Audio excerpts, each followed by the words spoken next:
নমস্কার, আমি পৌলমী। আপনারা দেখছেন ফ্রেন্ডস ফেলোশিপ মিনিস্ট্রি পরিচালিত আজকের সুসমাচার। একটি জাতি কখন দুর্বল হয়ে পড়ে জানেন? যখন তার তরুণ প্রজন্ম কেবল বাঁচে কিন্তু স্বপ্ন দেখে না।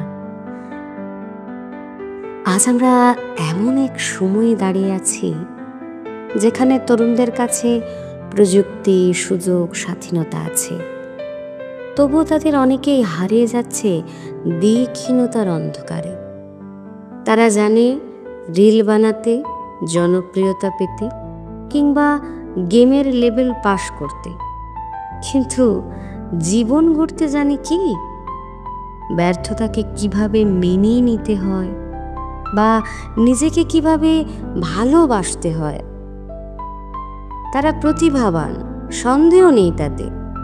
তারা চিন্তা করতে পারে, সৃজনশীল প্রতিবাদ করতে জানে, কিন্তু দুঃখের বিষয় এই প্রজন্মের একটা বড় অংশ আজ মানসিক চাপে, হতাশায়, আত্মবিশ্বাসহীনতায় ও একাকিত্বে ভুগছে।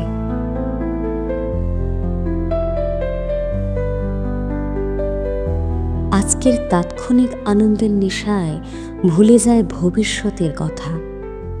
প্রযুক্তি আমাদের সামনে এক নতুন দুনিয়া খুলে দিয়েছে ঠিকই, কিন্তু সেই দুনিয়ার পর্দার আড়ালে অনেক তরুণ তরুণী আজ হেরে যাচ্ছে বাস্তব জীবনের লড়াইতে। আর খুব সহজেই তারা জীবন বিমুখ হয়ে পড়ে। জীবনের অর্থ প্রতিযোগিতা নয়, জীবনের অর্থ সহযোগিতা, একে অন্যের পাশে দাঁড়ানো। এই ধারণা, এই বোধের বিকাশের জন্য প্রয়োজন সঠিক শিক্ষার, সঠিক অনুপ্রেরণার এবং সঠিক দিশার। পুঁথিগত শিক্ষার সাথে জীবন গড়ার শিক্ষারও প্রয়োজন, যার দ্বারা একজন সঠিক সিদ্ধান্ত নিতে পারবে, বুঝতে পারবে প্রয়োজনীয়তা ও বিলাসিতার পার্থক্য, যার দ্বারা বুঝতে পারবে জীবনের অর্থ কী। আমাদের আশেপাশে এমন অনেকেই আছে যারা সামান্য কঠিন পরিস্থিতি এলে তার সম্মুখীন হতে ভয় পান। বাস্তব যতই কঠিন হোক, তা জয় করার ক্ষমতা সবার মধ্যে আছে। শুধু প্রয়োজন সঠিক দিশার, সঠিক সিদ্ধান্ত গ্রহণের। চলুন আমরা ঈশ্বর ও গুরুর পবিত্র জ্ঞান দ্বারা শেখার চেষ্টা করি।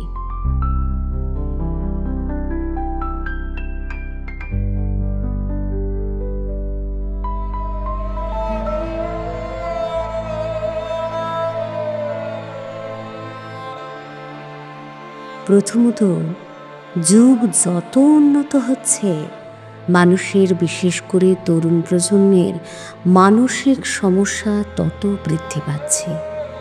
ক্রমবর্ধমান প্রতিযোগিতায় তারা বাল্যকাল থেকে অন্যের থেকে আরও ভালো হতে হবে এই ধারণায় বদ্ধমূল, যার ফলে শৈশব হারিয়ে যাচ্ছে। এটা যেমন একটা দিক, তেমনি অপরদিকে স্মার্টফোনের প্রতি আসক্তি শিশু বয়সের একটা বড় সমস্যা। এই দুইয়ের ফলে তাদের মানসিক স্বাস্থ্য ব্যাহত হচ্ছে। এবার প্রশ্ন হচ্ছে, তাহলে করণীয় কি? এক্ষেত্রে বাবা মার উচিত সন্তানদের সঙ্গে আরও সময় কাটানো, কর্মব্যস্ত জীবনের মধ্যে কিছুটা সময় শুধুমাত্র বরাদ্দ পরিবারের জন্য। এর সঙ্গে বাড়িতে ঈশ্বরের বিষয়ে আলোচনা করা, শিশু বয়স থেকেই তারা যেন পরমেশ্বর সম্পর্কে অবগত থাকে, যা তাদের ভবিষ্যৎকে সুন্দর করবে, পবিত্রতা বজায় রাখতে সাহায্য করবে। যে কোনো পরিস্থিতিতেই পরমেশ্বরের ওপর ভরসা করা ও তার কাছে প্রার্থনা করার বিষয়েও ছোটবেলা থেকে উৎসাহিত করা আবশ্যক। পরমেশ্বর পিতার আশীর্বাদের বিষয়ে তাদের অবগত করা ও বিভিন্ন বিষয়ে যাতে তারা আগ্রহ দেখায়, তার জন্য প্রতিদিন কিছুটা সময় একত্রে ঈশ্বরের সঙ্গে কাটানো উচিত। পাঠ্যপুস্তক পড়ার সাথে পবিত্র শাস্ত্র অধ্যয়নের অভ্যাস করে তোলা যার দ্বারা সেও বুঝতে পারবে পরমেশ্বর পিতার মনোনীত সন্তান সেও। ঈশ্বর তার ভবিষ্যতের জন্য সুন্দর পরিকল্পনা তৈরি করেই রেখেছেন। পবিত্র শাস্ত্রের যেসায় 60 অধ্যায়ের 22 পদে লেখা আছে, যে ছোট সে সহস্র হইয়া উঠিবে, যে ক্ষুদ্র সে বলবান জাতি হইয়া উঠিবে। আমি সদাপ্রভু যথাকালে ইহা সম্পন্ন করিব। যে কোনো পাপ আচরণ অর্থাৎ মিথ্যা কথা বলা, চুরি করা, প্রতারণা করা ইত্যাদি থেকে বিরত থাকার বিষয়ে জানানো প্রয়োজন, যাতে তারা যখন শৈশব অতিক্রম করে কৈশোরে প্রবেশ করছে তখন পথ চলতে সহজ হয়। তাদের অন্তরে যে ঈশ্বরের বাস এবং তা পবিত্র রাখা আবশ্যক সে বিষয়েও উৎসাহিত করা দরকার। যেমনটা লেখা আছে 1 কোরিন্থীয় 3 অধ্যায়ের 16 পদে।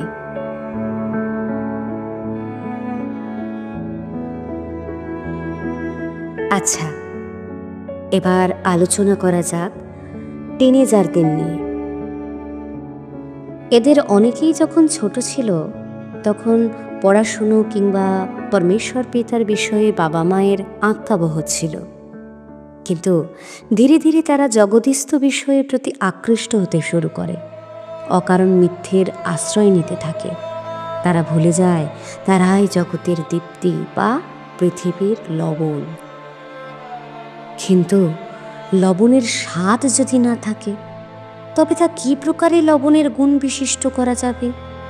অতএব পবিত্র শাস্ত্রে রোমীয় 12 অধ্যায়ের 2 পদে পৌল বলছেন, আর এই যুগের অনুরূপ হইও না, কিন্তু মনের নূতনীকরণ দ্বারা স্বরূপান্তরিত হও। অন্তঃকরণের নির্মলতা আমাদের সঙ্গে ঈশ্বর ও গুরু যিশুর সংযোগ রক্ষা করে। শয়তান সবসময় এই সংযোগ বিচ্ছিন্ন করার চেষ্টা করে, বিভিন্ন প্রলোভনের দ্বারা ঈশ্বরের পথ থেকে সরিয়ে আনার চেষ্টা করে। কিন্তু সদাপ্রভু গীত সংহিতাতেই প্রতিজ্ঞা করে রেখেছেন, সে আমাতে আসক্ত, তজ্জন্য আমি তাহাকে বাঁচাইব। অতএব সৃষ্টিকর্তার প্রতি আসক্ত নিজেকে হতে হবে, আর এই আসক্তি একদিনে হওয়া সম্ভব নয়। প্রতিনিয়ত পরমেশ্বরের জ্ঞান আহরণ করতে করতে তা সম্ভব। শয়তান সবসময় চাইবে আমরা এমন লোকজনদের সঙ্গে মেলামেশা করি যারা আমাদেরকে ঈশ্বরের পথে চলতে বাধা দেবে। নিজেকে মনে রাখতে হবে, বন্ধুত্ব করার অর্থ এটা নয় যে তাৎক্ষণিক আনন্দের স্রোতে গা ভাসানো। জগৎ বারবার বোঝাতে চাইবে অনৈতিক কাজ করা ভুল নয়, কিন্তু আমরা যেন সর্বদা প্রবুদ্ধ হই ও জাগ্রত থাকি। প্রাণপণ চেষ্টা করি যেন জগতের খারাপ চিন্তা, ভাবনা বা ক্রিয়া সকল আমাকে গ্রাস না করে। এবার যখনই কেউ স্রোতের বিপরীত সাঁতার কাটার চেষ্টা করে তখন পরিস্থিতি প্রতিকূল হয়। তাই স্বাভাবিকভাবেই আমাদের নিয়েও হাসি ঠাট্টা হতে পারে। তখনও কি পবিত্রতা রক্ষা করতে পারবো? এমত অবস্থায় সেই সব মানুষদেরকে যথাসম্ভব এড়িয়ে যাওয়াই বাঞ্ছনীয় এবং অযথা সময় অতিবাহিত না করে পরমেশ্বর পিতার সঙ্গে সময় কাটানো। পবিত্র শাস্ত্রের এফেসীয় 5 অধ্যায়ের 15 পদে লেখা আছে, তোমরা ভালো করিয়া দেখো কি রূপে চলিতেছ, অজ্ঞানের ন্যায় না চলিয়া জ্ঞানবানের ন্যায় চলো। সুযোগ কিনিয়া লও, কেননা একাল মন্দ। এই কারণে নির্বোধ হইও না, কিন্তু ঈশ্বরের ইচ্ছা কি তাহা বোঝো। প্রকৃতই বর্তমান পরিস্থিতি খুবই সংকটজনক। কৈশোর পেরোতে না পেরোতেই আসক্ত হচ্ছে মাদকজাত দ্রব্যে কিংবা বিলাসিতায়। কিন্তু সদাপ্রভু উপদেশকে বলেই রেখেছেন, হে যুবক, তুমি তোমার তরুণ বয়সে আনন্দ করো, যৌবনকালে তোমার হৃদয় তোমাকে আহ্লাদিত করুক। তুমি তোমার মনগত পথসমূহে ও তোমার চক্ষুর দৃষ্টিতে চলো, কিন্তু জানিও ঈশ্বর এই সকল ধরিয়া তোমাকে বিচারে আনিবেন। অতএব তোমার হৃদয় হইতে বিরক্তি দূর করো, শরীর হইতে দুঃখ অপসারণ করো।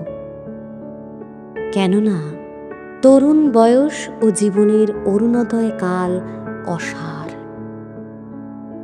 আপনার জীবন নৌকার কাণ্ডারে আপনি সঠিক দিশা পরমেশ্বর দেখাচ্ছেন। এবার সিদ্ধান্ত আপনার।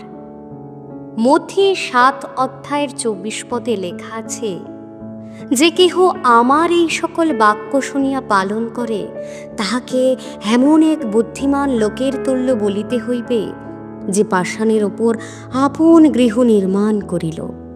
পরে বৃষ্টি আসিল, বন্যা আসিল, বায়ু বহিল এবং সেই গৃহে লাগিল, তথাপি তাহা পড়িল না, কারণ পাষাণের ওপর তাহার ভিত্তিমূল স্থাপিত হইয়াছিল।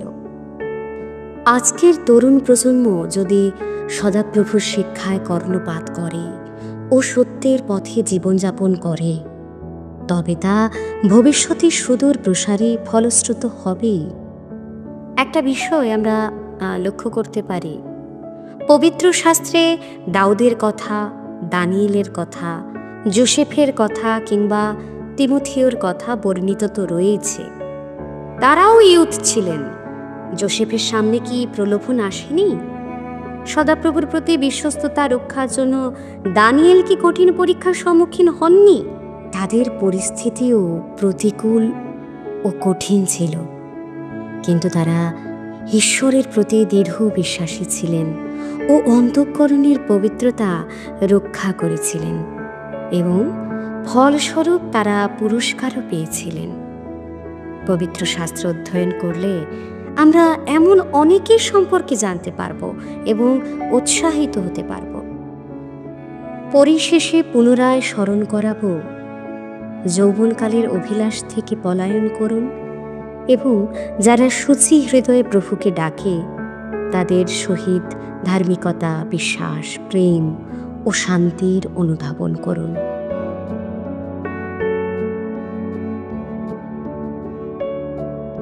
আজকের সুসমাচার এই পর্যন্তই। কেমন লাগলো আজকের পর্ব তা কমেন্ট করে জানাতে ভুলবেন না। আবার কথা হবে অন্য কোনো দিন, নতুন কোনো পর্বে, অন্য কোনো বিষয়ে। ততক্ষণ আপনার জীবন পরমেশ্বর ও যীশু খ্রিস্ট প্রদর্শিত পথে পরিচালিত করুন। বাড়িতে পবিত্র শাস্ত্র অধ্যয়নের অভ্যাস করুন, যাতে পরিবর্তন আপনার পরিবার থেকেই শুরু হয়। মহান পরমেশ্বর পিতার আশীর্বাদ ও দয়া আপনার ও আপনার পরিবারের সহবর্তী হোক। আমেন।